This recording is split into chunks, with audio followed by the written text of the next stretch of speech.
ಮೊದಲು ಆಟಕ್ಕೆ ಬರುವವರು ಅಂತೇಳಿದರೆ ವಿದ್ಯೆ ಕಡಿಮೆ ಇದ್ದವರೇ ಬರ್ತಿದ್ದರು. ಆಗಿದ್ದರು ಅವರು ತುಳುವಿನಲ್ಲಿ ಎಂತಾದರೂ ವಿಷಯ ಹೇಳಿಕೊಂಡು ಅವು ಅಂಚೆ ಎತ್ತಿನ ಅವು ಇಂಚೆ ಎತ್ತಿನ ಹೇಳಿಕೊಂಡು ಅವರು ಬರ್ತಿದ್ದರು.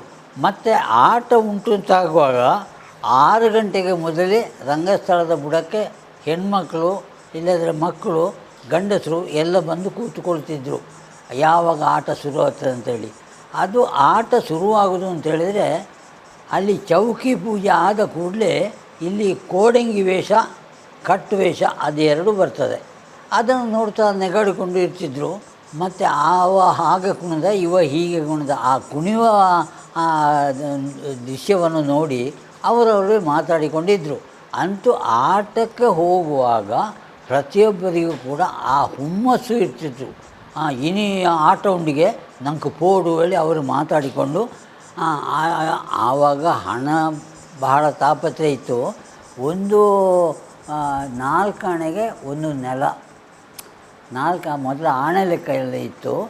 ಆಗ 4 ಆಣೆ ಕೊಟ್ಟರು ಒಂದು ನೆಲದಲ್ಲಿ ಅವು ಮನೆಯಿಂದ ಹೋಗುವಾಗ ಅವರು ಬೇಕಾದ ಬೆಡ್ಶೀಟ್ ಎಲ್ಲ ಕಟ್ಟಿಕೊಂಡು ಹೋಗ್ತಿದ್ರು.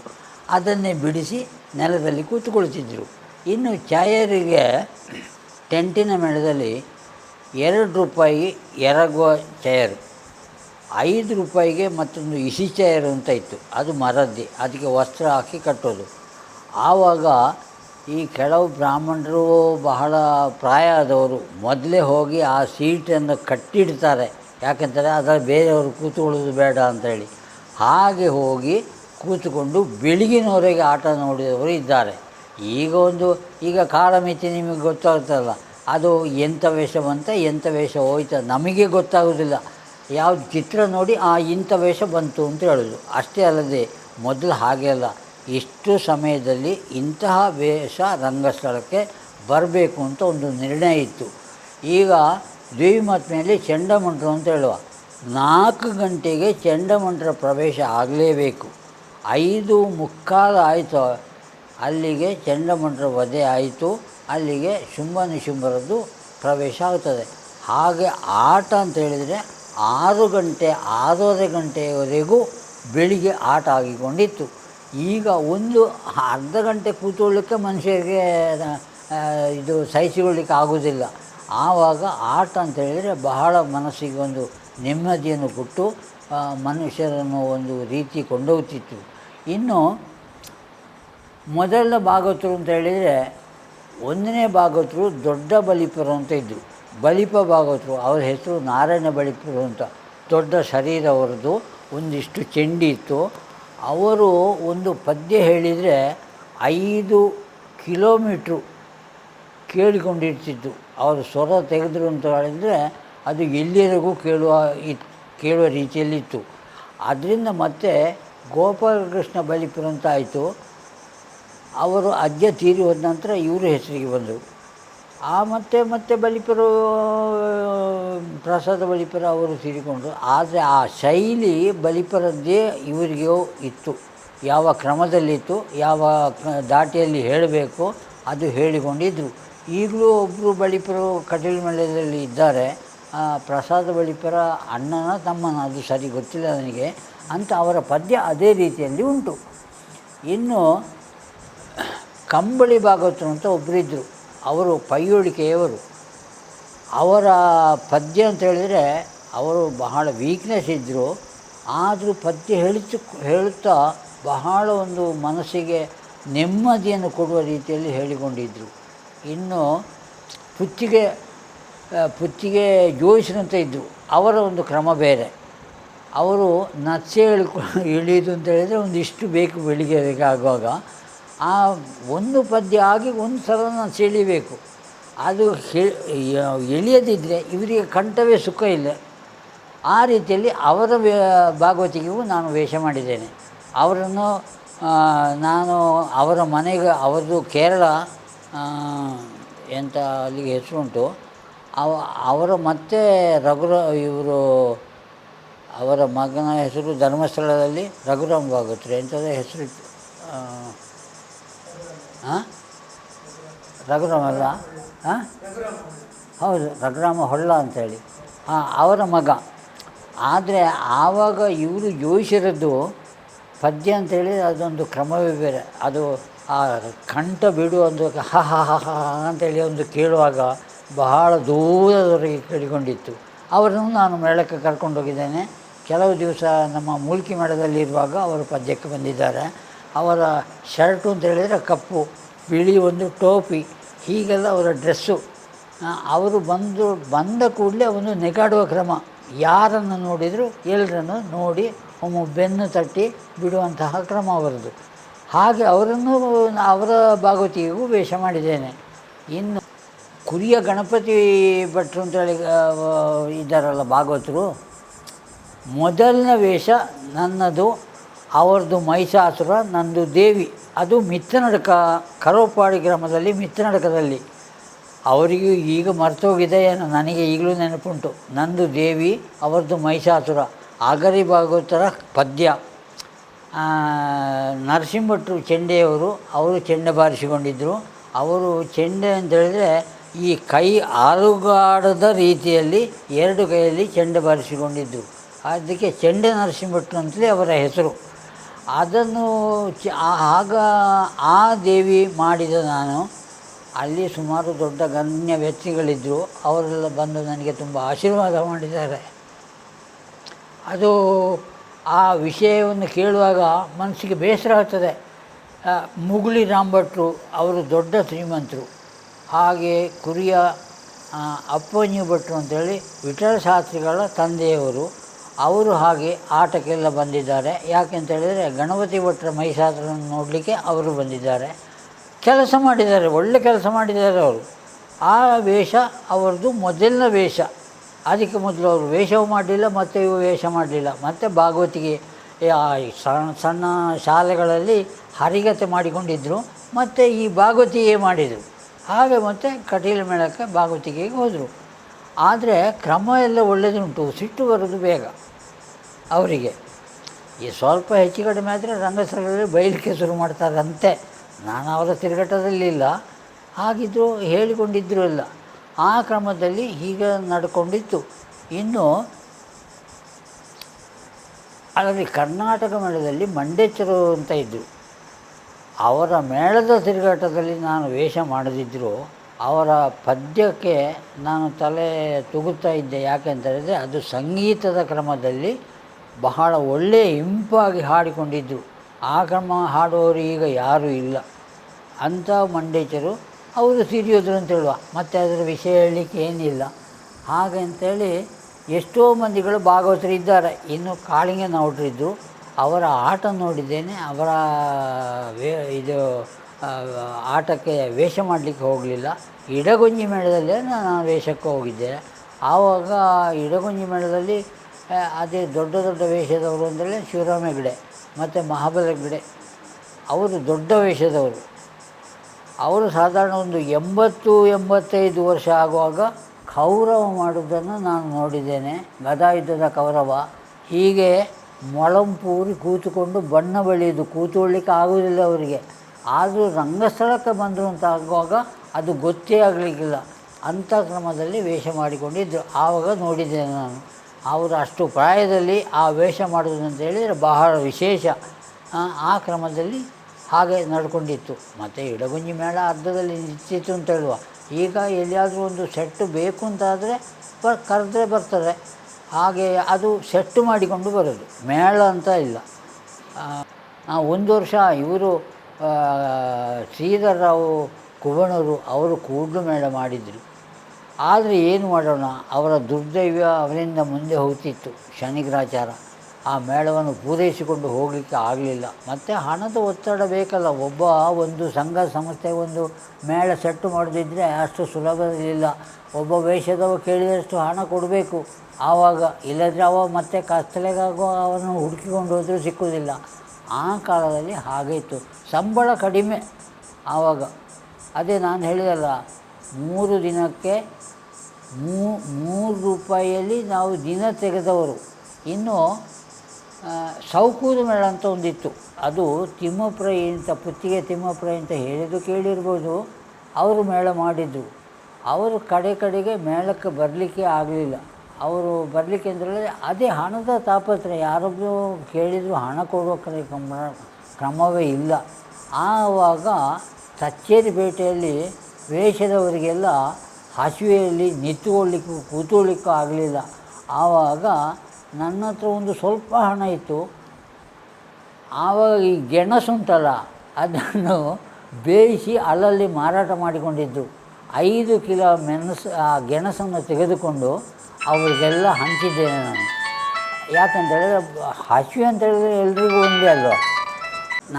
ನನ್ನ ಕಾಲದಲ್ಲಿ ಶ್ರೀವೇಷ ಅಂತೇಳಿದರೆ, ನಾನು ಮಾಡುತ್ತಿರುವಂಥ ಶ್ರೀವೇಷಕ್ಕೆ ಬಣ್ಣ ಹೇಗೆ ಕೊಡುವುದು ಅಂತಲೇ ನನಗೇ ಗೊತ್ತಿರಲಿಲ್ಲ. ಇನ್ನೊಬ್ಬರ ಹತ್ರ ಕೇಳಿ ಆ ಬಣ್ಣವನ್ನು ಬಳಸಿಕೊಂಡು ನಾನು ಮುಂದೆ ಹೋಗ್ತಿದ್ದೆ. ಮತ್ತೆ ಅದನ್ನೇ ನೋಡಿ ನನಗೆ ಅಭ್ಯಾಸ ಆಯಿತು. ಬಣ್ಣ ಬಳಿಲಿಕ್ಕೆ ನಾನೇ ಪ್ರಾರಂಭ ಮಾಡಿದೆ. ಮತ್ತು ಈ ಕೆಳಗಿನ ಮಸಿ ಬಣ್ಣ ಉಂಟಲ್ಲ, ಅದು ಒಂದು ಸಲ ಎಂಥದೋ ಒಂದು ಈ ಕುರುಡು ಅಂತ ಹೇಳೋದು ಕಣ್ಣಿಗೆ ಬಿತ್ತು. ಆವಾಗ ಕಣ್ಣು ನೋವಾಯಿತು, ಹೀಗೆ ತಿಕ್ಕಿದೆ, ಅದು ಮುಖ ಇಡೀ ಕಪ್ಪಾಗಿ ಹೋಗಿದೆ. ಆ ಕ್ರಮದಲ್ಲಿ ಹಾಗೆಲ್ಲ ಇತ್ತು.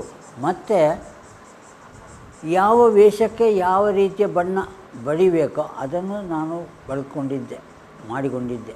ಈಗ ಹಾಗೆಲ್ಲ ಒಂದು ವಿಶ್ವಾಮಿತ್ರ ಮೇನಕೆ ಅಂತ ಹೇಳಿದರೆ, ಮೇನಕೆಯು ಒಂದು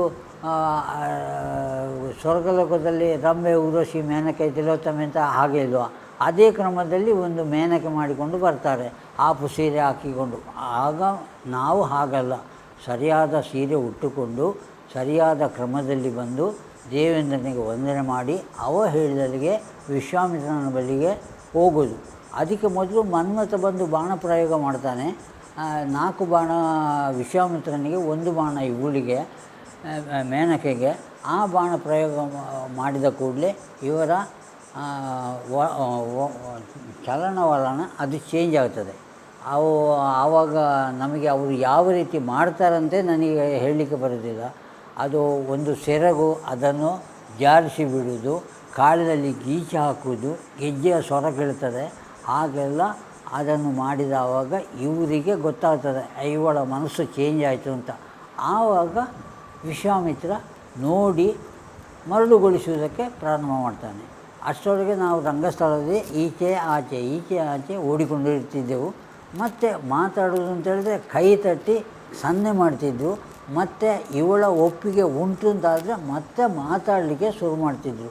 ಆವಾಗ ಆ ಕ್ರಮದಲ್ಲಿ ಹಾಗೆ ನಡ್ಕೊಂಡಿತ್ತು. ಈಗ ಹಾಗಲ್ಲ, ಹೋಗೋದು ಮಾತಾಡೋದೆ. ಅದಕ್ಕೆ ಒಂದು ಕ್ರಮ ಅಂತ ಇತ್ತು.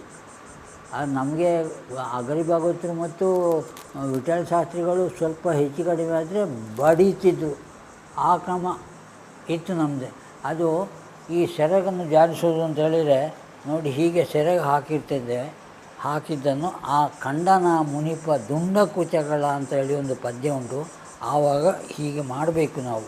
ಈಗಿನವರು ಹಾಗೆ ಮಾಡೋದಿಲ್ಲ. ಯಾಕಂತೇಳಿ ಆ ವಿಶ್ವಾಮಿತ್ರನಿಗೆ ಮರುಳಾಗಿದೆ, ಹೆಣ್ಣನ ರೂಪ ನೋಡಿ ಮರಳುಗೊಂಡಿದೆ ಅಂತ ಹೇಳುವ ಒಂದು ಕ್ರಮ ಅದು. ಮತ್ತು ನೆಲವನ್ನು ಗೀಚುವುದು, ಅದು ಗೆಜ್ಜೆಯ ಸ್ವರದಲ್ಲಿ ಹೀಗೆ ಗೀಚಿದರೆ ಗೊತ್ತಾಗ್ತದೆ, ಅವಳಿಗೆ ನನ್ನ ಮೇಲೆ ಮನಸ್ಸಾಗಿದೆ ಅಂತ ಹೇಳೋದು ಸಿಗ್ನಲ್ ಕೊಟ್ಟಾಗ ಆಗ್ತದೆ. ಆ ಕ್ರಮದಲ್ಲಿ ಮೊದಲೆಲ್ಲ ಹಾಗೆ ಇತ್ತು. ಇನ್ನು ಕೃಷ್ಣಲೀಲೆ ಅಂತೇಳಿದರೆ ಅದು ಬಹಳ ಒಂದು ಚಂದದ ಪ್ರಸಂಗ. ಅದು ಕೃಷ್ಣ ಯಾರು ಮಾಡ್ತಾರೋ ಅವರಿಗೆ ಬಹಳ ಒಂದು ತಿಳುವಳಿಕೆ ಬೇಕು. ಅದರಲ್ಲಿ ನಾನು ರಾಧೆಯೂ ಮಾಡ್ತಿದ್ದೆ, ಅಲ್ಲದೆ ಮಾಯಪೂತನಿಯೂ ಮಾಡ್ತಿದ್ದೆ. ಮಾಯಪೂತನಿ ಅದು ಮಾಯಕದ ರೂಪಿಯಲ್ಲಿ ಹೋಗೋದು, ಪೂತನಿ ಮಾಯಕದ ರೂಪಿಯಲ್ಲಿ ಒಳ್ಳೆಯ ಶೃಂಗಾರಸವಾಗಿ ಒಳ್ಳೆಯ ಕ್ರಮದಲ್ಲಿ ಹೋಗಿ ಆ ಕೃಷ್ಣನನ್ನು ಕೇಳುವಾಗ ಅವಳು ಒಂದು ಸಲ ಕೊಡುವುದಿಲ್ಲ. ಮತ್ತು ಇವಳ ಬಣ್ಣಗಾರಿಕೆ, ಇವಳ ನಡವಳಿಕೆ ಎಲ್ಲವನ್ನು ತೋರಿಸಿದಾಗ ಮತ್ತೆ ಯಶೋಧ ಮಗನನ್ನು ಕೊಡ್ತಾನೆ. ಹಾಗೆ ಎಲ್ಲ ಕ್ರಮ ಬದಲಾವಣೆ ಈಗ ಕಾಣೋದಿಲ್ಲ, ಯಾವ ವ್ಯತ್ಯಾಸಗಳು ಕಾಣೋದಿಲ್ಲ. ಈಗಿನ ಕ್ರಮ ಅದೇ ಬರ್ತಾರೆ ಹೋಗ್ತಾರೆ, ಅದು ಎಂಥದಂತ ನಮಗೆ ಗೊತ್ತಾಗೋದಿಲ್ಲ. ಆ ಕ್ರಮದಲ್ಲಿ ಉಂಟು. ಮೊದಲಿನ ವೇಷದವರು ಆ ಕ್ರಮವನ್ನು ನೋಡಿ ಈಗಲೂ ಹೇಳುವವರು ಇದ್ದಾರೆ. ಆ ಕ್ರಮಕ್ಕೆ ಹೀಗೆ ಮಾಡಬೇಕು, ಆ ಕ್ರಮಕ್ಕೆ ಹೀಗೆ ಮಾಡಬೇಕು ಅಂತ ಹೇಳುವವರು ಈಗಲೂ ಇದ್ದಾರೆ. ಹಳಬರು ದೊಡ್ಡವ ಅನುಭವಸ್ಥರು ಇದ್ದಾರಲ್ಲ ಕೆಲವರು ಹಾಗೆ ಹೇಳ್ತಾರೆ. ಈಗಿನವರು ಅದನ್ನು ಮಾಡೋದಿಲ್ಲ. ಅಂತೂ ವ್ಯತ್ಯಾಸಗಳು ತುಂಬ ಬದಲಾವಣೆ ಆಗಿದೆ. ಯಾವ ರೀತಿಯಲ್ಲಿ ನೋಡಿದರೂ ಕೂಡ ಆ ಮೊದಲಿನ ರೀತಿಯೇ ಅದು ಸರಿ, ಈಗಿನ ರೀತಿ ಸರಿಯಲ್ಲ. ಆದರೆ ಮನುಷ್ಯರು ಹೇಗೆ ಅಂತ ಹೇಳಿದರೆ, ಈಗ ಒಂದು ರೇಪು ಮಾಡೋದು ಅಂತ ಹೇಳಿದ್ರು, ಆ ರೀತಿ ಹೋದರೆ ಜನಗಳಿಗೆ ಮೆಚ್ಚುಗೆ ಬರ್ತದೆ. ಅದಕ್ಕೆ ನಾವೆಂತ ಮಾಡಲಿಕ್ಕೂ ಆಗೋದಿಲ್ಲ. ಆದರೆ ಮೊದಲಿನ ಕ್ರಮದಲ್ಲಿ ಅದು ರೇಪು ಮಾಡುವ ಕ್ರಮ ಹೇಗೆ, ಅವರು ಹೇಗೆ ಮಾಡಬೇಕು, ಆ ಭಾವನೆ ಹೇಗೆ ಇರಬೇಕು, ಅವರ ನಡತೆ ಹೇಗಿರಬೇಕು, ಮರಣಗೊಳಿಸುವಂಥ ಕ್ರಮ ಹೇಗೆ, ಅದಕ್ಕೆಲ್ಲ ಒಂದು ಕ್ರಮ ಅಂತ ಉಂಟು. ಈಗಿನವರಿಗೆ ಅದಿಲ್ಲ. ಇನ್ನು ವಿದ್ಯುನ್ಮತಿ ಕಲ್ಯಾಣ ಅಂತ ಒಂದು ಪ್ರಸಂಗ ಉಂಟು, ಒಳ್ಳೆಯ ಪ್ರಸಂಗ ಅದು. ಅದರಲ್ಲಿ ಒಂದು ಪದ್ಯದಲ್ಲಿ ನನಗೀಗಲೂ ನೆನಪಾಗ್ತಾ ಉಂಟು. ಅವಳನ್ನು ಮಾತನಾಡಿಸುವ ಹೆಣ್ಣಾದವಳು ಗಂಡಸನನ್ನು ಮಾತಾಡಿಸುವ ಒಂದು ಕ್ರಮ, ಅದು ಬಹಳ ಉಯ್ಯರೆ. ಹೇಗೆ ಅಂತ ಹೇಳಿದರೆ ಬರ್ತದೆ ಅದು ಪದ್ಯ. ಈತನನ್ನು ಕಾಣದ ಕಣ್ಣುಗಳು ಯಾಕೆ ಅಂತ ಒಂದು ಪದ್ಯ, ಮೊದಲನೇ ಪದ್ಯ. ಇನ್ನು ಎರಡನೇ ಪದ್ಯ, ಅದು ಆ ಹೆಣ್ಣಾದವಳು ಈ ಕಾಲಜಂಗಾಸುರ ಅಂತ ಹೇಳುವವ ವೃತ್ರಜಾಲೆ ಈ ಗಂಡಸನ್ನು ತಂದು ಕಾರಾಗೃಹದಲ್ಲಿ ಇರಿಸ್ತಾನೆ. ಇವಳನ್ನು ತಂದು ಮದುವೆ ಆಗುವಂತಹ ಆಸೆ ಹುಟ್ಟಿಕೊಂಡು ಅವಳನ್ನು ಅದೇ ಕಾರಾಗೃಹದಲ್ಲಿ ಇಡ್ತಾನೆ. ಆವಾಗ ಇವರಿಗೆ ಗಂಡು ಮತ್ತು ಹೆಂಗಸಿಗೆ ಅವರಿಗೆ ಬಹಳ ಪ್ರೇಮವು ಇದರಲ್ಲಿ ಕಾರಾಗೃಹದಲ್ಲಿ ಬಂತವರಿಗೆ ಅವರವರು ಒಂದಾಗಿ ಗಂಡ ಹೆಂಡತಿ ಆದರು. ಇದನ್ನು ತಿಳಿದಂಥ ವೃತ್ರಜಾಲೆ ಬಂದು ನೋಡುವಾಗ ಈ ಗಂಡಸು ಇಲ್ಲ, ಅವ ದರೆ ಹತ್ತಿ ಮೇಲೆ ಆಚೆ ಕಡೆಗೆ ಹೋಗಿದ್ದಾನೆ. ಈ ಹೆಂಗಸು ಒಂದೇ ಇರೋದು. ಇವಳನ್ನು ಎಂತ ಮಾಡೋದು ಅಂತೇಳಿ ಅವಳು ಹೋಗ್ತಾಳೆ. ಆವಾಗ ಕಾಲಜಂಗ ಬರ್ತಾನೆ. ಬಂದು ನೋಡುವಾಗ ಇವಳು ಏನು ಮಾಡ್ತಾಳೆ, ಅವ ಈ ಧರೆಯನ್ನು ಹತ್ತಿದ್ದಾನಲ್ಲ ಅವನಿಗೆ ಕೈ ಕೊಟ್ಟು ಇವಳನ್ನು ಮೇಲೆತ್ತಿ ಆಚೆ ಕಡೆಗೆ ಮಾಡ್ತಾನೆ. ಇವ ಬಂದು ನೋಡುವಾಗ ಇವಳು ಇಲ್ಲ.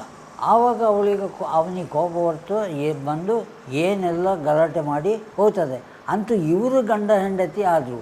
ಆವಾಗ ಎಂಥ ಚೆಲುವನಿವನು ಎನ್ನುವಂಥ ಪದ್ಯ ನೋಡಿ ಈಗ ಬಂತು.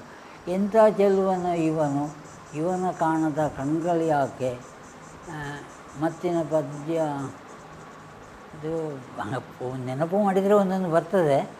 ಅಂಥ ಇವಳು ಕೈ ತಟ್ಟಿ ಇವನಿಗೆ ಎಚ್ಚರಿಕೆ ಮಾಡೋದು. ಇವನಿಗೆ ನಿದ್ದೆ ಬಂದಿರ್ತದೆ, ಕೈ ತಟ್ಟಿ ಮತ್ತು ಅವ ಏಳದೇ ಇದ್ದ ಕಾರಣ ಮೆಲ್ಲ ಅವನ ಕಾಲು ಮುಟ್ಟಿ ಕಾಲನ್ನು ಹೀಗೆ ಗೀಚಿರ್ತಾ ಅವನಿಗೆ ಎಚ್ಚರ ಮಾಡೋದು.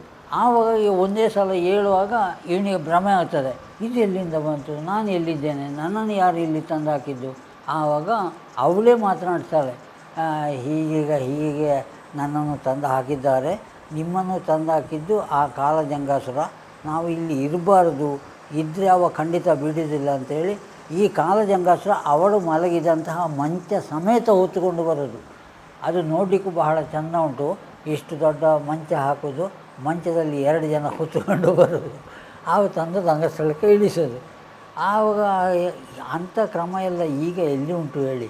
ಈಗ ಬಾಯಲ್ಲೇ ಹೇಳೋದು, ಕೊಂಡೋಗ್ತೇನೆ, ಹಾಕ್ತೇನೆ, ಅಲ್ಲಿ ಕಾರಾಗೃಹದಲ್ಲಿ ಇರಿಸ್ತೇನೆ ಅಂತೇಳಿ ಅಷ್ಟೇ ಹೇಳೋದು.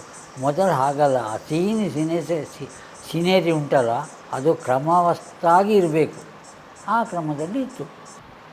ಪೂತನಿ ಅಂತ ಹೇಳೋದು ಅದಕ್ಕೆ ಬಣ್ಣ ಬರೆಯುವ ಕ್ರಮ ಬೇರೆ.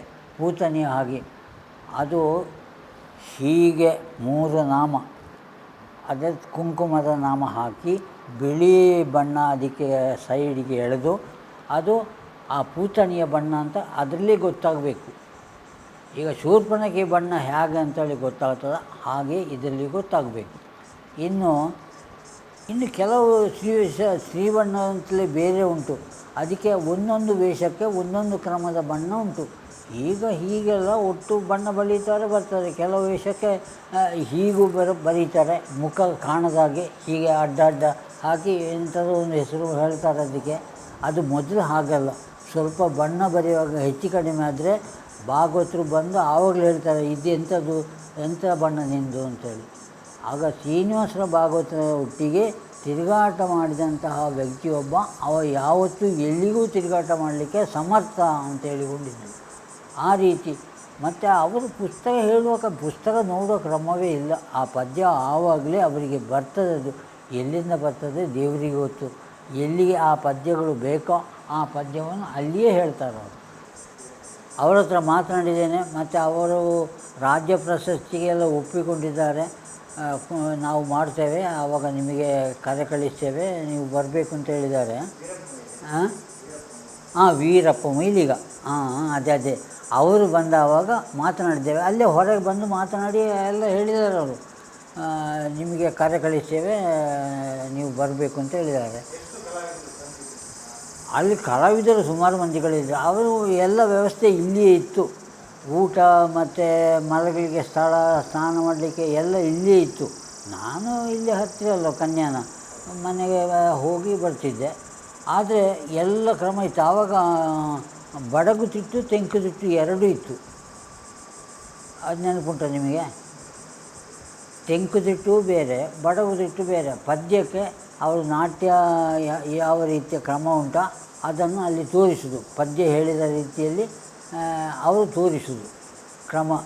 ಮೊದಲನೇ ಸ್ಥಳದಲ್ಲಿ ನಾನು ಅಲ್ಲಿ ಅದೇ ವೀರಪ್ಪ ಮೊಯ್ಲಿ ಅವರು ಮಿನಿಸ್ಟರ್ ಆಗಿರುವಾಗ ನಾನು ಬಂದಿದ್ದೇನೆ, ಅವರ ಹತ್ರ ಮಾತನಾಡಿದ್ದೇನೆ. ಅದು ಈಗ ನೆನಪಿಗೆ ಬರೋದಿಲ್ಲ. ದೊಡ್ಡ ದೊಡ್ಡ ಕಲಾವಿದರು ಇದ್ದಪ್ಪ, ಆವಾಗ ಇದ್ದ ಕಲಾವಿದರು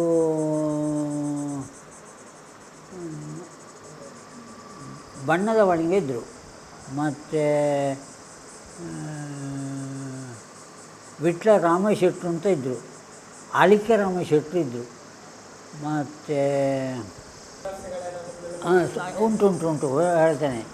ಈಗಿನ ಹಾಗೆಯೇ ವಸ್ತ್ರದ ಇದು ಟಾಪ್ ಹಾಕಿ ಸೈಡ್ ಕಟ್ಟಿ ಹಾಗೆಲ್ಲ ಇರಲಿಲ್ಲ. ಆಟ ಉಂಟು ಅಂತ ಆಗುವಾಗ ಮೊದಲೇ ಕೆಲಸವರಿದ್ದರೆ ಅವ್ರ ಹತ್ರ ಹೇಳ್ತಾರೆ, ಆ ತೆಂಗಿನ ಓಲೆ ಬೇಕು, ಆ ಚೌಕಿಗೆಲ್ಲ ವ್ಯವಸ್ಥೆ ಆಗಬೇಕು, ಅದು ಅಲ್ಲಿ ಒಂದು ದೊಡ್ಡ ಚೌಕಿ ಆಗಿ ಮಾಡಿ ಅಂಥೇಳಿ ಕೆಲಸವನ್ನು ಕಳಿಸ್ತಿದ್ರು. ಅದೇ ಚೌಕಿ ಮತ್ತು ರಂಗಸ್ಥಳ ಹತ್ತಿರ ಬೇಕದು, ಓಡಿಕೊಂಡು ಹತ್ತಿರ ಹೋಗಬೇಕಲ್ಲ, ಅದಕ್ಕೆ ಇದ್ದರು.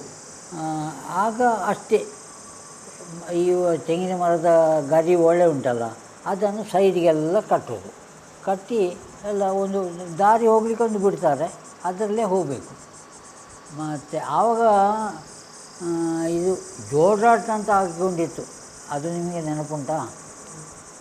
ಒಂದು ಬದಿಯಡ್ಕದಲ್ಲಿ ಜೋಡಾಟ, ಒಂದು ಮಿತ್ರಡ್ಕದಲ್ಲಿ ಜೋಡಾಟ, ಮತ್ತೊಂದು ಇದು ಬೆಳ್ತಂಗಡಿಯಲ್ಲಿ ಜೋಡಾಟ. ಈ 3 ಜೋಡಾಟವನ್ನು ನಾನು ನೋಡಿದ್ದೇನೆ. ಅದರಲ್ಲಿ 3 ಮೇಳ, ಒಂದು ಕೂಡ್ಲು ಮೇಳ, ಒಂದು ಕಟ್ಲಿಲು ಮೇಳ, ಮತ್ತೊಂದು ಮುಲ್ಕಿ ಮೇಳ. ಮಿತ್ರನಡಕದಲ್ಲಿ ಆದರೆ ಈ 3 ಮೇಳಗಳು ಅದು. ಆದರೆ ಕಡೆಗಾಗುವಾಗ ಕಟೀಲು ಮೇಳದ ಆಟವೇ ಅದು ರೈಸುವುದು ಅಂತ ಇತ್ತು. ಆದರೆ ಕಟೀಲು ಮೇಳದಲ್ಲಿ ಕುಟ್ಟೆಪಣ್ಣ ಮಹಿಷಾಸುರ, ಮೂಲ್ಕಿ ಮೇಳದಲ್ಲಿ ಚಂದ್ರಗಿರಿ ಅಮ್ಮಣ್ಣ ಮಹಿಷಾಸುರ, ಮತ್ತು ಇದರಲ್ಲಿ ಯಾವುದರಲ್ಲಿ ಕೂಡ್ಲು ಮೇಳದಲ್ಲಿ ಚಂದ್ರಗಿರಿ, ಬಣ್ಣದ ಮಾಳಿಂಗ, ಧರ್ಮಸ್ಥಳ ಮೇಳದಲ್ಲಿ ಬಣ್ಣದ ಮಾಳಿಂಗ ಮಹಿಷಾಸುರ. ಈ 3 ಮಹಿಷಾಸುರಗಳು ಒಟ್ಟು ಬರುವಾಗ ಅದೊಂದು ಜಾತ್ರೆ ಆಗಿ ಒಟ್ಟು ಜನಗಳು ಹಾಗೆ ಒಂದು 3-4 ಸಾವಿರ ಜನ ಸೇರಿಕೊಂಡಿತ್ತು ಆವಾಗ. ಮತ್ತು ಚೆಂಡೆಯವರು ಹಾಗೆ, ಒಂದು ಚೆಂಡೆ ಬಡಿಯುವಾಗ ಮತ್ತೊಬ್ಬರು ಚೆಂಡೆ ಬಡಿಯೋದು, ಒಬ್ಬರು ನಿಲ್ಲಿಸಿದರೆ ಮತ್ತೊಬ್ಬರು ಚೆಂಡೆ ಬಡಿಯೋದು. ಆವಾಗ ಪಂಥದಲ್ಲಿ ಹಾರಾಡಿಕೊಂಡಿದ್ದದ್ದೆಲ್ಲ. ಈ ಮಾತು ಕಡಿಮೆ ದುಡಿಮೆ ಹೆಚ್ಚು ಅಂತ ಹೇಳುವ ಆವಾಗ ಈ ಚೆಂಡಮಂಡರು ಹಾಗೆ ಬಂದರೆ ಇವರು ಒಬ್ಬ ಹಾರೋದು ನಿಲ್ಲಿಸಿದರೆ ಮತ್ತೊಬ್ಬ ಹಾರೋದು. ಆವಾಗ ಚೆಂಡೆಯವರಿಗೆ ಸಾಕಾಗ್ತದೆ. ಒಂದು ಜೋಡಾಟಕ್ಕೆ ಒಂದು ಮೇಳದಲ್ಲಿ 4-5 ಚೆಂಡೆ ತಯಾರಿಗೆ ಬೇಕು. ಎಷ್ಟೋ ಜನ ಶಿವರಾಮ ಅಂತೇಳಿ ಒಬ್ಬರು, ಅಡೂರು ಶಿವರಾಮ ಅಂತೇಳಿ ಒಬ್ಬರು ಪದಾರ್ಥ ಇದ್ದರು. ಅವರು ಒಂದು 2 ಚೆಂಡೆ ಆದರೂ ಚೆಂಡೆ ಕೋಲು ಮುರಿಯದೆ ಬಿಡ್ತಿರಲಿಲ್ಲ, ಅಂಥ ಚೆಂಡೆ ಅವರು ಇರೋದು. ಒಂದಿಷ್ಟು ದೊಡ್ಡ ಒಂದು ಸ್ವಲ್ಪ ಚೆಂಡೆ ಇತ್ತು ಅವರಿಗೆ. ಅದು ಚೆಂಡೆ ಪೆಟ್ಟು ಅಂತೇಳಿದರೆ ಅವರ ಚೆಂಡೆ ಅದು ಹೇಳಿ ಪ್ರಯೋಜನ ಇಲ್ಲ, ಅಂಥ ಪೆಟ್ಟುಗಳೆಲ್ಲ. ಮತ್ತೆ ಚೆಂಡೆ ಆಯ್ತಲ್ಲ, ಈಗಲೂ ಚೆಂಡೆಯವರು ಸುಮಾರು ಮಂದಿಗಳಿದ್ದಾರೆ. ಆದರೆ ಮೊದಲಿನವರ ಚೆಂಡೆ ಅಂತೇಳಿದರೆ ಅದು ಚೆಂಡೆ. ಮತ್ತು ಇವರು ಚೇವರು ರಾಮಕೃಷ್ಣ ಕಾಮತ್ರು ಅವರು ತಮ್ಮ, ರಾಮಕೃಷ್ಣ ಕಾಮತ್ರ ಅಣ್ಣ, ಅವರ ಹೆಸರು ಬೇರೆ. ಅವರು ಹಾಗೆ ದೊಡ್ಡ ಶರೀರ ಅವ್ರದ್ದು, ಒಂದು ಮುಂಡಾಸು ಕಟ್ಟಿ, ಆವಾಗಲೂ ಮುಂಡಾಸು ಕಟ್ಟೋ ಕ್ರಮ ಇತ್ತು. ಆ ಮುಂಡಾಸು ಕಟ್ಟಿ ನಿತ್ರೆ ಮದುಮಗನಾಗಿ ಕಾಣೋದು ಅಂತ ಹೇಳಿದರೆ ಎಂಥ ಚೆಂಡೆ ಅವ್ರದ್ದೆಲ್ಲ. ಅಯ್ಯೋ, ಒಂದರಲ್ಲಿ ನರಸಿಂಹಭಟ್ರು ಅವರು ಹಾಗೆ. ಮತ್ತು ಚೆಂಡೆ ಮೊದಲೇ ಅಂತೇಳಿ ಸುಮಾರು ಮಂದಿಗಳಿದ್ರಪ್ಪ. ಕುದುರೆಗಳು ರಾಮಭಟ್ರು ಅಂತೇಳಿ, ಅವರ ಬೆರಳೆಲ್ಲ ಇಷ್ಟು ಉದ್ದ, ಅದು ಒಂದು ಪೆಟ್ಟು ಹೊಡೆಯುವಾಗ ಎಂಥ ಶಬ್ದ ಬರ್ತಿತ್ತು ಗೊತ್ತುಂಟ. ಆವಾಗ ಅವ್ರನ್ನೆಲ್ಲ ಕಾಲು ಹಿಡಿದು ನಾವು ನಮಸ್ಕಾರ ಮಾಡ್ತಿದ್ದೆವು.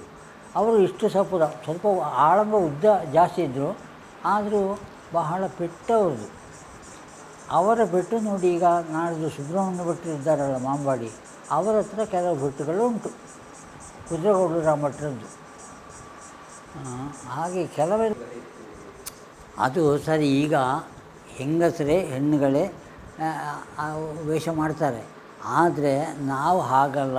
ಈ ಶರೀರವನ್ನು ಬಲ್ಕುವುದು ಅಂತ ಹೇಳ್ತೇವೆ. ಈ ಕೈಗಳನ್ನು ಹೇಗೆ ಬಿಡಬೇಕು, ಸೊಂಟ ಹೇಗೆ ಇರಬೇಕು, ಅದು ಯಾವ ಕ್ರಮದಲ್ಲಿ ನಾವು ಯಾವ ವೇಷಕ್ಕೆ ಯಾವ ಕ್ರಮದಲ್ಲಿ ಅಲುಗಾಡಿಸಬೇಕು ಎನ್ನುವಂಥ ಕ್ರಮ ನಮ್ಮಲ್ಲಿತ್ತು. ಈಗ ಅದೇ ಹೇಳಿದೆನಲ್ಲ, ಮೇನಕೆ ರಂಗಸ್ಥಳಕ್ಕೆ ಬಂದ ನಂತರ ಅದು ಹೇಗೆ ಅವಳ ಹಾವಭಾವ ಹೇಗೆ ಉಂಟು ಅದನ್ನು ನಾವು ಅಳವಡಿಸಿಕೊಂಡು ಅದನ್ನು ರಂಗಸ್ಥಳದಲ್ಲಿ ತೋರಿಸ್ತಾ ಇದ್ದೆವು. ಹೆಂಗಸರು ಎಷ್ಟು ಮಾಡಿದರೂ ಗಂಡಸರು ಅಳವಡಿಸಿಕೊಂಡು ಬಂದಂತಹ ಕ್ರಮಕ್ಕೂ ಅವರು ಮಾಡುವಂತಹ ಕ್ರಮಕ್ಕೂ ತುಂಬ ವ್ಯತ್ಯಾಸ ಉಂಟು. ಈಗ ಉದಾಹರಣೆಗೆ ಕೋಳೂರು ರಾಮಚಂದ್ರ ಅವರದ ಮಗಳು ಅವರು ವೇಷ ಮಾಡಿದರು. ಅದು ವೇಷವನ್ನು ನಾನು ನೋಡಿದ್ದೇನೆ, ಆದರೆ ಅವರ ಕ್ರಮವೇ ಬೇರೆ. ಕೋಳೂರು ರಾಮಚಂದ್ರಣ್ಣ ಮಾಡ್ತಿರುವಂತಹ ಕ್ರಮವೇ ಬೇರೆ, ಇವರು ಮಾಡ್ತಿರುವಂಥ ಕ್ರಮವೇ ಬೇರೆ ನನಗೆ ಕಾಣ್ತದೆ. ಅವರೊಟ್ಟಿಗೆ ನಾನು ವೇಷ ಮಾಡಿದ್ದೇನೆ. ಇಲ್ಲಿ ಸುರತ್ಕಲ್ನಲ್ಲಿ ಮಹಾಮಾಯಿ ದೇವಸ್ಥಾನದಲ್ಲಿ ಅವ್ರದ್ದು ವೇಷ ಇತ್ತು. ಆವಾಗ ನಾನು ದೇವೇಂದ್ರ ಮಾಡಿದ್ದೇನೆ. ಅದು ಪರಂಪರೆ, ಮೊದಲನೇ ಕ್ರಮ. ಈಗಿನ ಕ್ರಮ ಹಾಗಲ್ಲ, ಈಗ ಹೇಗೂ ಮಾಡ್ತಾರೆ.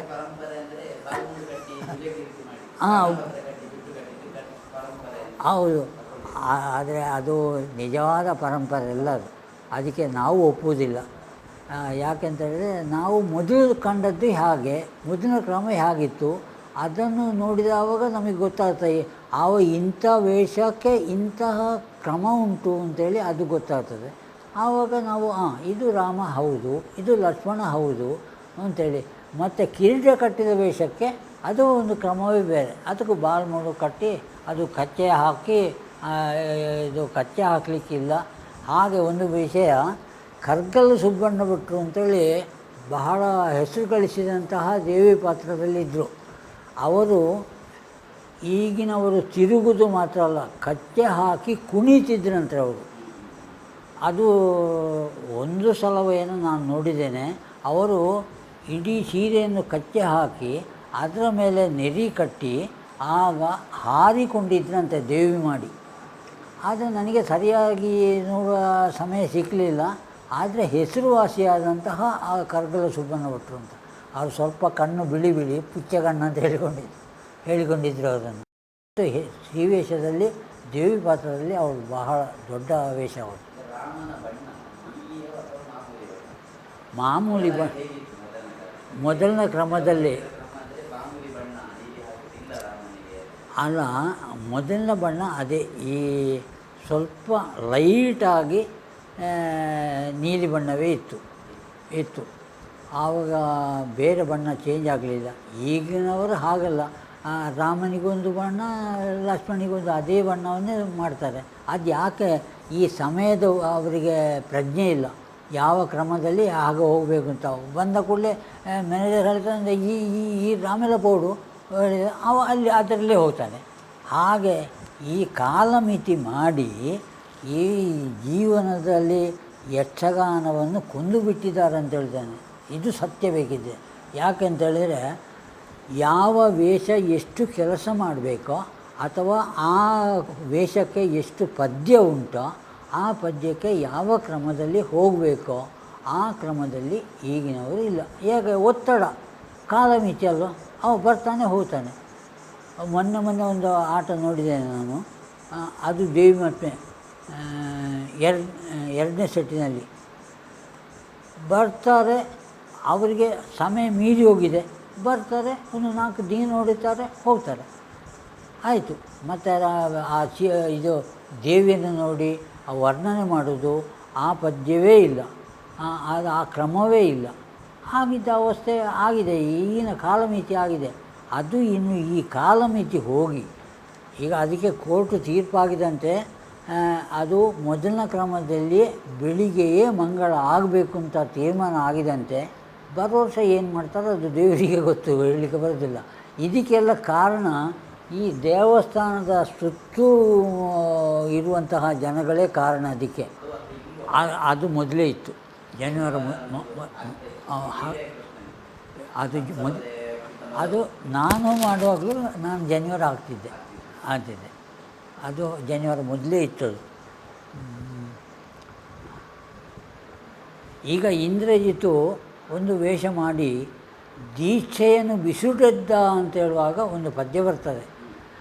ಆ ಕಾಲದ ಸಮಯದಲ್ಲಿ ಲಕ್ಷ್ಮಣ ಅವನ ಇದಕ್ಕೆ ತಲೆಗೆ ತುಳಿತಾನೆ, ಆವಾಗ ದೀಕ್ಷೆಯನ್ನು ಬಿಸುಟು ಎದ್ದ ಅಂತ ಒಂದು ಪದ್ಯ ಉಂಟು. ಆವಾಗ ಈ ಕ್ರಮ ಹೇಗೆ, ಆವಾಗಿನ ಕ್ರಮ ಹೇಗೆ ಅಂತೇಳಿ ಅದು ನಮಗೆ ಹೇಳಲಿಕ್ಕೆ ಬರೋದಿಲ್ಲ. ಮೊದಲಿನವರೆಲ್ಲ ಆ ದೀಕ್ಷೆಯನ್ನು ಬಿಸುಟೆದ್ದ ಅಂತ ಹೇಳುವಾಗ ಅದು ಇಡೀ ರಂಗಸ್ಥಳ ಬೆಂಕಿ ಉರಿದಾಗ ಉರಿಕೊಂಡಿತ್ತು, ಆ ರೀತಿಯಲ್ಲಿ ಎದ್ದುಕೊಂಡಿದ್ದರು. ಈಗಿನ ಹಾಗಲ್ಲ, ದೀಕ್ಷೆಯನ್ನು ಬಿಸುಟೆದ್ದಂತ ಅವರು ಎದ್ದಾಯಿತು, ಅದಕ್ಕೆ ಪುರ್ಸೊತ್ತಿಲ್ಲ. ಅಷ್ಟು ಸಮಯ ಮೀರಿ ಹೋಗಿದೆ ಇವರಿಗೆ. ಆ ಕ್ರಮದಲ್ಲಿ ಇತ್ತು. ಅದರಲ್ಲಿ ಮೊದಲೆಲ್ಲ ಪಡಾರು ನಾರಾಯಣ ಭಟ್ರು ಅಂತ ಹೇಳೋದು ಕೇಳಿದ್ದೀರಾ ನೀವು? ಪಡಾರು ನಾರಾಯಣ ಭಟ್ರು ಅಂತೇಳಿ ಅವರು ನಳನ ಪಾತ್ರ ಮಾಡಿಕೊಂಡಿದ್ದರು. ಮತ್ತು ಅವರು ಕೆಲವು ವೇಷ ಎಲ್ಲ ಮಾಡಿದ್ದ, ಅವರ ಹಾಗೆ ವೇಷ ಮಾಡೋರು. ಈಗ ವಿಠಲ ಶಾಸ್ತ್ರಿಗಳು ಬ್ರಹ್ಮಗೋಪಾಲದ ಈಶ್ವರ, ದಕ್ಷಾಧ್ವರದ ಈಶ್ವರ ಹೇಗೆ ಮಾಡಿಕೊಂಡಿದ್ರು ಹಾಗೆ ಅವರು ಪಡಾರು ನಾರಾಯಣ ಭಟ್ರ ವೇಷ ಬಹಳ ದೊಡ್ಡ ವೇಷ ಆಗಿತ್ತು. ಅವರು ಈಗ ಇಲ್ಲ, ಅದು ಹೇಗೆ ಇತ್ತು ಅಂತ ಹೇಳಲಿಕ್ಕೆ ನನಗೆ ಬರೋದಿಲ್ಲ. ಆದರೆ ಪಡಾರು ನಾರಾಯಣ ಭಟ್ರ ವೇಷಕ್ಕೆ ನಾನು ದಮಯಂತಿ ಮಾಡಿದ್ದೇನೆ. ಆವಾಗ ಅವರನ್ನು ಮೂಲ್ಕಿ ಮೇಳಕ್ಕೆ ಕರೆಸಿದ್ದು. ಆವಾಗ ಕಥೆಯೆಲ್ಲ ಹೇಗೆ ಹೋಗಬೇಕು, ಹೇಗೆ ಇರಬೇಕು ಅಂತ ಇತ್ತು, ಆ ಕ್ರಮ ಇತ್ತು. ಈಗಿನ ಕ್ರಮ ಹಾಗಲ್ಲ, ಎಲ್ಲ ವ್ಯತ್ಯಾಸಗಳು ತುಂಬ ಉಂಟಪ್ಪ. ಅದು ಹೇಳಿ ಪ್ರಯೋಜನ ಅಲ್ಲ, ನಾವು ಹೇಳಲಿಕ್ಕೆ ಹೋಗುವುದೂ ಇಲ್ಲ. ಹೇಳಲಿಕ್ಕೆ ಹೋದರೆ ನಮಗೆ ಬೈತಾರೆ ಈಗಿನವರು ವಿದ್ಯಾವಂತರು. ಈಗ ದೊಡ್ಡ ದೊಡ್ಡ ವಿದ್ಯೆ ಕಲಿತವರು ಅವ್ರ ಹತ್ರ ಅನುಭವ ಕೇಳಿದರೆ ನಮಗೆ ಗೊತ್ತಿಲ್ಲ ಅಂತ ಹೇಳಬೇಕಷ್ಟೇ, ಅಲ್ಲದೆ ನಾವೇ ಹೇಳಲಿಕ್ಕೆ ಹೋಗೋದಿಲ್ಲ. ಆಗಿನ ಸಮಯ ಎಲ್ಲ ಉಂಟು, ತುಂಬ ವ್ಯತ್ಯಾಸಗಳು ತುಂಬ ಆಗಿದೆ. ದೊಡ್ಡ ಸಂಸ್ಥೆಯಲ್ಲಿ ನನ್ನನ್ನು ಕರೆದು ಇಂಥ ಒಂದು ಪ್ರೋಗ್ರಾಮಿಗೆ ಅವಕಾಶ ಮಾಡಿಕೊಟ್ಟದ್ದಕ್ಕೆ ನಿಮಗೆಲ್ಲರಿಗೂ ನನ್ನ ಪ್ರೀತಿಪೂರ್ವಕ ಧನ್ಯವಾದಗಳು.